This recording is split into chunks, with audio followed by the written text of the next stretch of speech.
AutoCAD দিয়ে কলামে কিভাবে রড বসাবো সেটা আজকে দেখাবো। খুব সহজভাবে দেখানোর চেষ্টা করব। রেক্ট্যাঙ্গেলের শর্টকাট কি? REC লিখে এন্টার, এটা তো জানো তাই না? REC লিখে এন্টার। একটা column size first point click করবা, 12 একটা কলাম, 12 আর একদিকে 12, পারবা না? ক্লিয়ার কভার 1.5 ইঞ্চি, অফসেট 1.5। ওকে, এখন রডের ডায়া দেওয়ার জন্য ডু নট কমান্ড, ডিও লেখে এন্টার, 0 লেখে এন্টার, অন লেখে এন্টার। কি কি দিছি বলো তো? ডিও লেখে এন্টার, 0 লেখে এন্টার, অন লেখে এন্টার। এখানে একটা ক্লিক করলাম। এখন মিডল একটা ক্লিক করব। মিডল কোনটা? দেখবা যে মিডল এখানে শো করবে, দেখছো? সুন্দরভাবে ক্লিক করবা। ওকে, এখন আমরা যদি এটা যদি মিরর করে দেই, মিরর করা সম্ভব। MI লেখে এন্টার, মিড পয়েন্ট ধরে সুন্দরভাবে F8 জাস্ট ক্লিক করবা। এখন আমরা এই তিনটা রড সিলেক্ট করবা, সিলেক্ট করে এই পাশে মিরর করে দেব, MI লেখে এন্টার।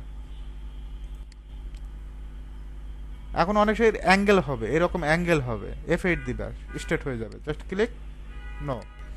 এখন আমরা এই দুইটাকে সিলেক্ট করব, কপি করবা, সিপি লেখে এন্টার। এই পয়েন্ট থেকে এই পয়েন্ট, আমরা তো মিডল জানি যে কোন পয়েন্ট মিডল, জাস্ট ক্লিক করবা। এখানে কিন্তু মিড পয়েন্ট শো করবে, দেখছো? সুন্দরভাবে জাস্ট ক্লিক করবা, ক্লিক। এখন আমরা লাইন নেব, হুকটা তো দিতে হবে। লাইন ক্লিক করে এই পয়েন্টে F8 বাঁকা করে দিবা, জাস্ট ক্লিক। একইভাবে এই পয়েন্ট থেকে এই পয়েন্ট জাস্ট ক্লিক করবা। আর একটা সিস্টেমে দেখাবো, যার কাছে যেটা ভালো লাগবে সে অনুযায়ী কাজ করবা। REC লেখে এন্টার। এখান থেকে একদিকে 14 ইঞ্চি কমা আরেকদিকে 14 ইঞ্চি। ওকে, অফসেট ক্লিয়ার কভার কত ইঞ্চি? 1.5 ইঞ্চি, 1.5 ইঞ্চি ক্লিয়ার কভার। এখন এখানে ক্লিয়ার কভার যদি 3 ইঞ্চি হয়, পারবো না? ওকে, এখন আমরা যে কাজটা করব, এখান থেকে সার্কেলে যাবা। কোথায় যাবা? সার্কেল। সার্কেলে যাওয়ার পর এখান থেকে 10 রেডিয়াস, কোনটায় ক্লিক করবা? 10 রেডিয়াস। এখানে একটা ক্লিক, এখানে একটা ক্লিক, জাস্ট আমরা এখানে একটা ক্লিক করব। আরেকবার দেখাচ্ছি। আমরা কোথায় যাব? এই পয়েন্ট থেকে 10 রেডিয়াস, এখানে একটা ক্লিক করবা, এখানে একটা ক্লিক করে 0.5 দিবা। অটোমেটিকভাবে কিন্তু পজিশন মতো বসে গেছে। এটা কিন্তু ওই রকমভাবে পজিশন হয় নাই, দেখছো? এটা কিন্তু অ্যাকুরেটভাবে পজিশন হয়েছে, দেখছো? আমি আবারও ক্লিয়ার করে দিলাম। এখানে ক্লিক করার পর এই পয়েন্ট একটা ক্লিক, এই পয়েন্টে একটা ক্লিক, 0.5 অ্যাকুরেটভাবে বসে গেছে, দেখছো? যদি অ্যাকুরেটভাবে কাজ করতে চাও, আবার এখানে ক্লিক করবা, 2 পয়েন্ট ক্লিক করার পর এই পয়েন্ট থেকে এই পয়েন্ট ভিতরের দিকে অন দিবা। কি দিবা? অন দিবা। এখন আমরা এটা কি সিলেক্ট করতে পারি না? অথবা এইচ লিখে এন্টার,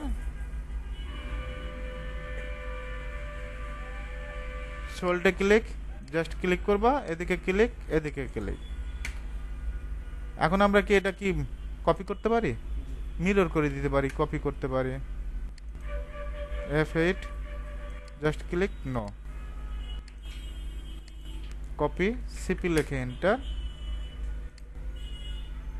সুন্দরভাবে কপি করে দিবা। ঠিক আছে, আবার যদি হ্যাশ করে দিতে বলি, পারবো না?